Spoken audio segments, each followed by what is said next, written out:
Circuit के अंदर अगर ध्यान से देखोगे तो एक Z1 इम्पिडेंस लगा है, एक Z2 इम्पिडेंस लगा है। इम्पिडेंस मतलब वही रेजिस्टेंस है यहाँ पर, ठीक है ना। अब इसको रिप्लेस करके क्या बना दिया गया है, इम्पिडेंस बना दिया गया। तो ये Z1 इम्पिडेंस, Z2 इम्पिडेंस और देखो यहाँ पे एक Z3 इम्पिडेंस है। अब हो क्या रहा है, यहाँ पर एक वोल्टेज सोर्स लगा है, क्या है, जो कि E है आपका, ठीक है। अब E वोल्टेज सोर्स से, अब ध्यान दो, तो इस बार ना इसको रिप्लेस कर दिया गया है, मतलब इसको, इस वाले सर्किट को जो वोल्टेज सोर्स है यहाँ से उठा के कहाँ पे कर दिया गया है, यहाँ पे कर दिया गया है। अब उस सर्किट को ध्यान से देखो, पहले यहाँ पे वोल्टेज सोर्स लगा था, लेकिन ये वोल्टेज सोर्स अब कहाँ पे है, यहाँ पे आ गया है। तो अब उस कंडीशन में हुआ क्या है कि यहाँ पर पहले करंट I1 था और यहाँ पर करंट पहले I2 था।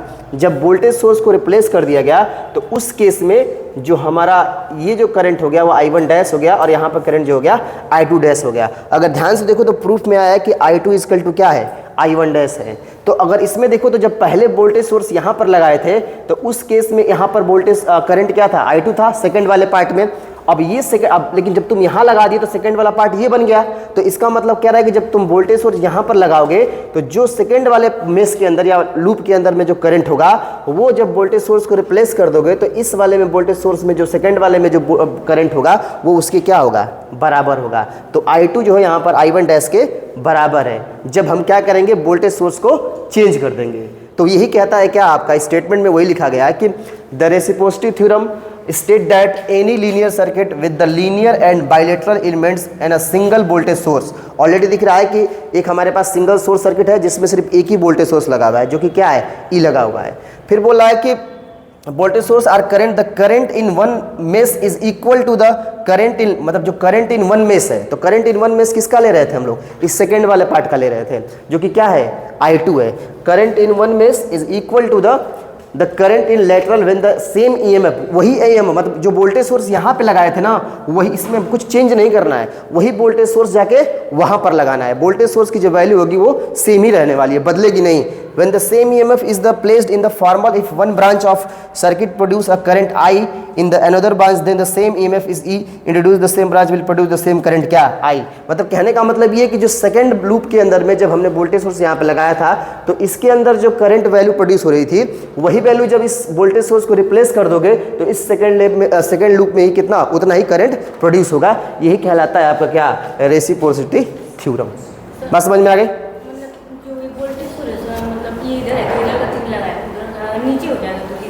अरे नीचे क्यों होगा, अब यहाँ पर करंट प्रोड्यूसन डायरेक्शन देखोगे ना, डायरेक्शन ऐसे आ रहा है यहाँ पे, हाँ ये तीर का डायरेक्शन है, करंट का फ्लो ऐसे हो रहा है इसमें, और यहाँ पर देखो तो करंट का फ्लो ऐसे हो रहा है। वोल्टेज सोर्स को नीचे क्यों करना है, अगर करंट ऐसे नीचे कर दोगे तो ऐसे जाएगा करंट, लेकिन यहाँ पर एरो इसलिए दिखाया गया ना कि यहाँ पर वोल्टेज सोर्स का जो करंट का डायरेक्शन है वो ऐसे हो रहा है, और यहाँ पर ऐसा एरो दिखाने का मतलब है करंट का डायरेक्शन ऐसे है यहाँ पर। तो अब देखो करना कुछ नहीं है, दो सर्किट हमारे पास है, एक पहला फिगर एक है जब वोल्टेज सोर्स E लगा हुआ था, फिर जब तुमने इसको वोल्टेज सोर्स को रिप्लेस कर दिया तो यहाँ पर वोल्टेज सोर्स आ गया, तो बाकी डायरेक्शन शो कर रहा है यहाँ पर एरो की वोल्टेज का डायरेक्शन कैसे है, ऐसे इसके अंदर आ रहा है, और यहाँ पर वोल्टेज सोर्स का डायरेक्शन शो कर रहा है कि करंट आपका ऐसे आ रहा है। वोल्टेज का मतलब करंट है क्योंकि V क्या होता है, IR होता है। तो ऑलरेडी अब देखो करना क्या है कि अप्लाई KVL करना है। KVL का मतलब तो जानते ही हो, किरचॉफ वोल्टेज ला। तो किरचॉफ वोल्टेज ला अप्लाई करो इसमें, तो कैलकुलेट करना है हमें यहाँ से E अपान में I2। अब E अपान में I2 का मतलब अगर ध्यान से समझे तो हम जानते हैं कि V होता है IR, और इसको मान लो मैंने E बोल दिया क्योंकि वोल्टेज सोर्स को हम रिप्लेस कर सकते हैं E से। तो यहाँ से अगर देखो तो हमें निकालने को क्या बोला, E अपान में क्या, E अपान में क्या होगा, R, मतलब करंट ही निकालने की बात कर रहा है, और यहाँ पर ही बोला कि जो करंट होगा वही इक्वल होगा। तो यहाँ पर E अपान में I2 का मतलब करंट ही निकालने की बात कर रहा है। तो अब देखो इसमें जब अप्लाई करेंगे KVL इस लूप फर्स्ट में, सेकंड वाले में नहीं, पहले लूप फर्स्ट में, ये वाला लूप फर्स्ट है, यहाँ पर इसके लिए इस वोल्टेज सोर्स के लिए जो ये वाला लूप है वो फर्स्ट है। तो जब अप्लाई करोगे तो देखो ध्यान से, Z1 और Z3 ये आपस में कैसे जुड़े हुए हैं, सीरीज में जुड़े हुए हैं।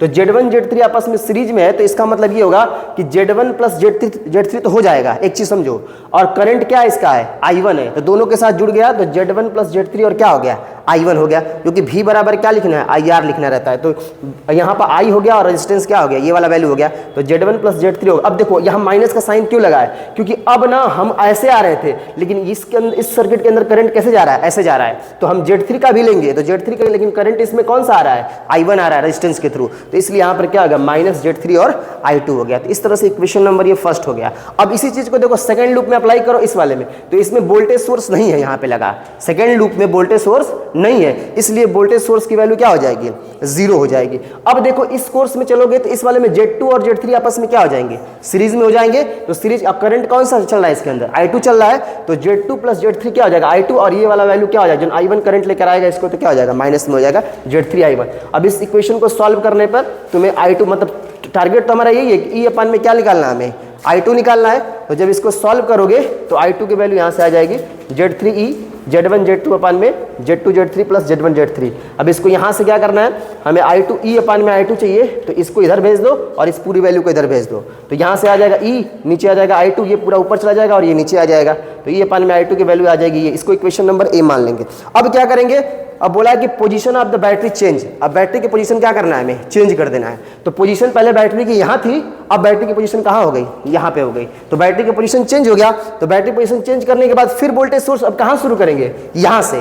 तो अब वोल्टेज सोर्स E है, तो यहाँ पर लिखा तुमने क्या, E इक्वल टू, अब क्या है इसमें Z2 है और साथ ही साथ इसमें क्या है, Z3 है, तो Z2 प्लस Z3 और I2 डैश होगा, क्योंकि इसमें करंट इस बार क्या है, I2 डैश है, और इसके साथ माइनस हो जाएगा, माइनस Z3 और क्या हो जाएगा, I1 डैश हो जाएगा। फिर ध्यान से देखो, उसके बाद वही कंडीशन, अब इसमें चलोगे तो वोल्टेज सोर्स क्या हो जाएगा, 0 हो जाएगा, तो 0 हो गया यहाँ से। और फिर ये वाला Z1 और आपका Z3 क्या हो जाएगा, सीरीज में हो जाएगा, करंट क्या है I1, और वो वाला क्या हो जाएगा आपका माइनस Z3 I2। सॉल्व कर दोगे तो I1 डैश इक्वल टू आ जाएगा Z3E अपान में Z1 Z2। और फिर वही टारगेट हमारा, इस बार क्या निकालना है हमें, इस बार आपको निकालना, जैसे यहाँ पे तो क्या था, E अपान में I2 निकालना है, तो इस बार E अपान में I1 डैश निकालेंगे यहाँ से। तो यहाँ से E अपान में I1 डैश निकालोगे तो ये मिल जाएगा। तो देखो ये वाला वैल्यू पूरा और पूरा ये वाला वैल्यू दोनों आपस में क्या है, बराबर है। तो इक्वेशन A माना है, इसको B माना है, तो from equation A and B दोनों को बराबर कर दो, तो ये वाला वैल्यू और यहाँ से ये वाला वैल्यू दोनों आपस में क्या हो जाएंगे, बराबर हो जाएंगे। अब दोनों जब बराबर हो जाएगा तो I2 बराबर क्या हो जाएगा आपका, I1 डैश हो जाएगा। तो इसी को बोलते हैं रेसिप्रोसिटी थ्योरम। अब होना क्या था इसमें, सिंपल सी बात वही थी कि जब हमारे पास एक सिंगल सोर्स सर्किट करंट होगी तो उसमें हमारे पास एक सिंगल सोर्स वोल्टेज होगा। अगर इस वोल्टेज को जब रिप्लेस कर देंगे सेकंड वाले पार्ट में, तो जो इसके थ्रू जो सेकंड वाले पार्ट में जो करंट की वैल्यू आई थी और उसके थ्रू जो सेकंड वाले पार्ट में करंट की वैल्यू आएगी, दोनों आपस में क्या होगी, इक्वल होगी, और इसे ही बोला जाता है क्या, रेसिप्रोसिटी थ्योरम। ठीक हो जाएगा।